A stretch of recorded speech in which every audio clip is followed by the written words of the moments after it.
চলে এসছি আমি আরেকটা নতুন ডেজার্ট রেসিপি নিয়ে। এই ভিডিওটা আজকে একটু বড় হয়ে যাবে, প্লিজ একটু ধৈর্য নিয়ে সবাই দেখো। তো এই ডেজার্টটা তৈরি করতে লাগছে হচ্ছে, আমি দিয়ে দিলাম 1 কাপ সুজি, দিয়ে দিলাম 1 কাপের থেকে একটু কম গুঁড়ো দুধ, দিয়ে তারপরে এরকম সামান্য এইভাবে স্পুন করেই দুধ দিয়ে মেখে নিতে হবে। বেশি এখানে লাগবে না, 2 থেকে 3 স্পুন দিলেই এটা বেশ ভালো মাখা হয়ে যাবে। ডোটা তখন ল্যাটা থাকবে, কোনো অসুবিধা নেই। 10-15 মিনিট ঢেকে দিয়ে রাখলেই অটোমেটিক ডোটা এরকম স্টিফ হয়ে যাবে। তবে ভালো করে একটু ডোটাকে আরেকবার ভালো করে মেখে নিয়ে আমি এটা মিষ্টির মতো আকারে গড়ে নিয়েছি। তোমরা যে যেরকম চাও সেরকমভাবে গড়ে নিতে পারো।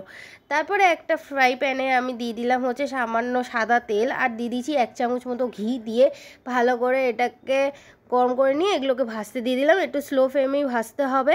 এখানে আমি দেখিয়ে দিলাম যে দুধটাও বসিয়ে দিয়েছি, দিয়ে দিয়েছি চিনি, দিয়ে ভালো করে এটাকে ফোটাতে বসিয়ে দিয়েছি। তারপরে যখন দেখলাম এগুলো ভালো করে ভাজা হয়ে গেছে, তখন ওই গরম অবস্থাতেই দুধের মধ্যে এগুলো ঢেলে দিতে হবে। ঠান্ডা হলে দিও না, কেন ঠান্ডা হলে দিলে না দুধ বলো মিষ্টি বলো এগুলো ঢুকতে অত চাইবে না। তারপরে ঢাকা দিয়ে ভালো করে আস্তে আস্তে আমি এটাকে কী বলে ফুটিয়ে নিয়েছি।